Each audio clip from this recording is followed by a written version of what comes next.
What up, YouTube?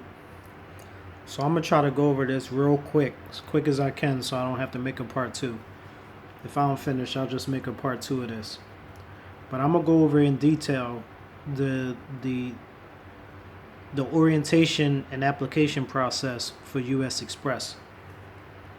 For some reason, when I was going on YouTube, I couldn't find anything like specific. Everything was either misinformation or not enough information. So I'm gonna go real in detail on about the orientation process. So orientation is 3 days. Really is 2.5 days. Is 2 days. They have two different start times for orientation. They either start on Monday or you start on Wednesday. I just went to orientation on Wednesday. So my orientation went from a full day Wednesday starting at 7 o'clock, ended around 5. The next day you start at 8 o'clock and you end around the same time. The third day is if you weren't offered a position on Thursday, if you weren't hired on Thursday, then you're still wait. Then Friday you would go back to orientation, and all you're doing is just waiting there to find out if you're hired or not. Reason why I say that is because you can go through orientation for both of the days, all 3 days, let's just say 3 days, and still not get hired. There are plenty of people that are going home for various reasons, and I'll cover that in a minute. But they'll bus you out. I went to the Shippensburg terminal, and they'll put you on a Greyhound bus. You stay at the Super 8. Super 8 not bad. Other company I went to, hotel was a lot nicer, but the Super 8 isn't bad. The only thing is that you got a room with someone. If you don't want a room with someone, you pay $29. You got to pay $29, which I did. I did sleep in the room with someone for one night just to give it a try, save some money, but no, that shit ain't work. So I rolled out 5 in the morning, got my own hotel room, and I was by myself for the remaining of the orientation. You eat at the hotel. You eat breakfast at the hotel. They feed you lunch. Your first day, which I started on Wednesday, so our Wednesday's lunch was what the hell is it called? Papa John's, because Papa John's is right next door. So they order you pizza. Make sure you got money, because if you don't have money, they not buying you nothing to drink. They just gonna buy you. You just getting food. That's it. Nothing to drink, and faucet water, well, ice. I don't even think it had ice in it. It might have had ice in it, but whatever.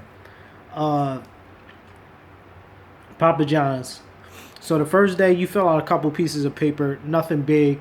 I don't know why I was watching someone's video and they talking about you got a stack of papers to fill. You don't have to fill out shit. Everything is already filled out. You did your job you filled out the application online. Make sure you do your pre-orientation papers, your pre-orientation forms online. They'll send you the link and just complete that, and you don't have to do anything else. You have a couple of papers you fill out, maybe 4 or 5 pieces, maybe 5 pieces of paper at the most that you just got to fill out. Just a couple of signatures. That's it. And your direct deposit forms. Your direct deposit, you can either use their cards. They have they give you a debit card to use, and you can have your money sent onto their card through U.S. Bank or something like that, or you can get it sent through your directly to your bank account. But the first day of orientation is them just going over how the company is. You'll watch a lot of videos. About 9 o'clock in the morning, the nurse will come in. You got two different type of physicals. You got your DOT physical that you know you're gonna have to do, and you have your US Express physical test that you're gonna have to take. Now this test is very important. Because you go home if you don't pass this test. Everything stops if you don't pass this test. So this is how the test works. I'm doing dedicated account. So you got the dedicated account test, and then you got the OTR regional test. Dedicated account is like this. You got to they got a crate, orange crate with chains, and a dumbbell in it that's equivalent to, I think it's 70 or 75 pounds. You pick it up while they strap you. They put a watch on you that monitors your heart rate, and they strap something around your chest also. It's all about your heart rate. That's really what they want to know. It's all about your heart rate. You pick up the crate with the weights in it, put it up on the table. She checks your heart rate. Then you take it off the table. You take the crate with the weights off the table. Now, for dedicated, you got to do 3 times. You got to walk the length of the trailer 3 times. So 53 feet 3 times. So you're going to walk outside with the crate. You're going to hold it. You got to use a walking speed. All right. You ain't going to just slow mo because to keep your heart rate down. You're going to do a walking speed, and you're going to walk all the way up to the trash can, turn around. She's going to check your heart. You're going to do it again, turn around, come back. She's going to check your heart again. 3 times you got to do it. Then you're going to come in and you're going to do the duck walk. The duck walk is about I would say it's a little bit higher than the height of a trailer. I would say it's a little bit higher. Might be the same height, but I think it's a little bit higher than a trailer. Now I'm going to tell you, if you're tall or if you're big, meaning fat, just put it out there. If you're fat, you're wide, you're tall, you're going to have problems with this. Now, tall, you just got to watch the top of your head hitting the table. Any part of your body touches that table, you fail. All right? This is the only thing you're allowed, they'll give you 2 chances on, is the duck walk. And you got to walk underneath that table, turn around, and walk back out. Now, when you turn it around, you're not going to catch your balance and all that stuff. You need to turn around smoothly and be able to walk back out. If you're big, I'm telling you, you're going to hit the side of that table and, you can't touch no part. You can't touch nothing, all right? Don't touch no part of that table, all right? Make sure you tuck your head and walk completely under. Keep your head down and just walk in and out. And she's going to give you 2 chances. Now, the lady that does the test, she does not work for U.S. Xpress. She's an outside nurse. So she has nothing to do with U.S. Xpress. After you do the duck walk, you're going to climb up on the table. You're going to have one arm on the pole, one arm on the rail, and you're going to climb up on top of the table that you use to go underneath for the duck walk. You're going to put one arm on the pole, one arm flat down on the table.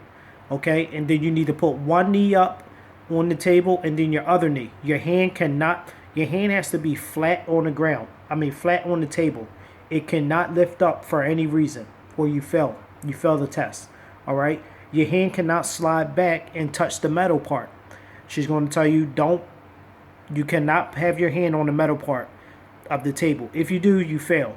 All right, you need to make sure that your hand stays flat and it does not lift up, or you fail the test. After that, you climb down and you gotta do the push test. You gotta be able to push 100 pounds. So there's this bar, and she's gonna put it up on the wall above your head. Well, for me, it was above my head because I'm short.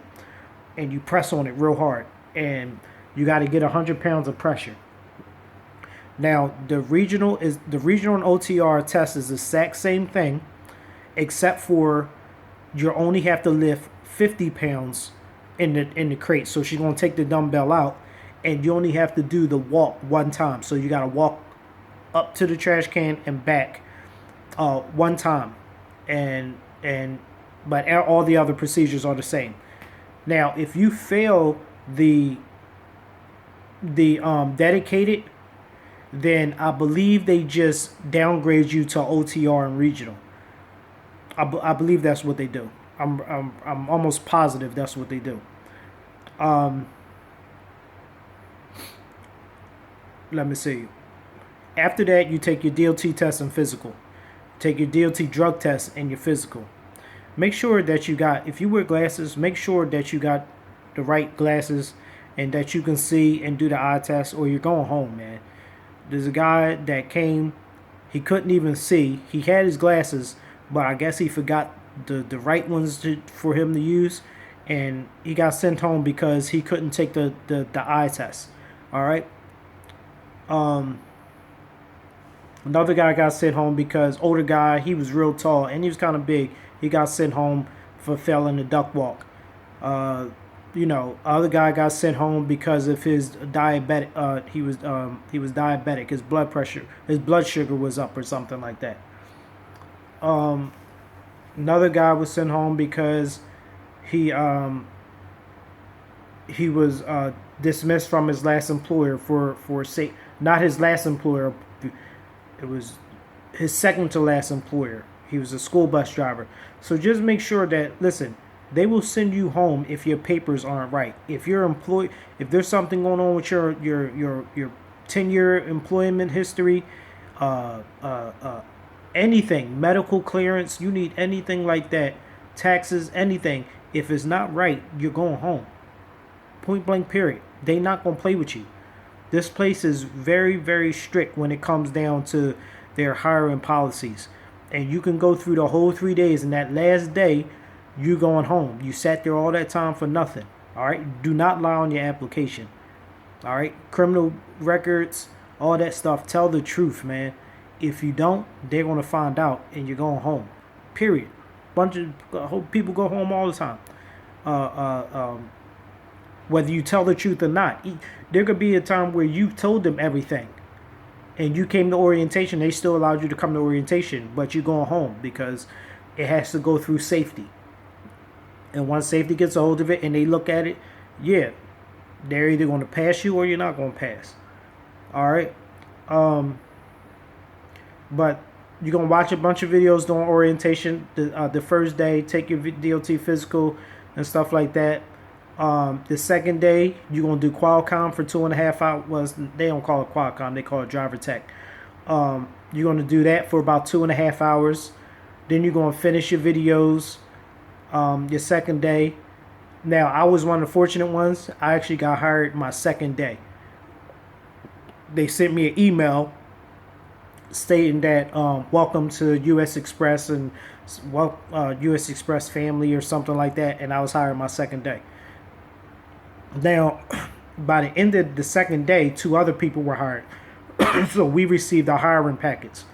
There was the other people, they didn't get hired yet. They were still waiting. They had some issues going on with their papers and stuff. And like I said, if your papers aren't right, you're going to get called in and out of the office all day long for the next couple of days until y'all get it right. Me, I got called in the office one time to sign off on my application. That's it. Safety was ready for me to see my application. I signed off. Boom, one time. Everyone else, they got called back and forth in the office, because stuff wasn't right. So they are on it. Second day, they feed you some diner. One of the employees there, they have a restaurant, I guess, or something. They feed you. We had some type of pasta and stuff like that. And again, make sure you got money to buy something to drink because they don't give you anything to drink but faucet water. After your second day, since I didn't have to come back the third day, Friday was the last day. They give you a piece of paper. Well, when I got my hiring packet on Thursday, I had to call my recruiter scheduler. No, not my recruiter scheduler. My trainer scheduler to find out if I had a trainer or not. Left a message. She called me back the next day, Friday in the morning, letting me know that she's gonna send me home. I don't have a trainer yet. So real quick, I'm gonna have to shoot a part 2 of this so I can continue to explain the rest of this. All right.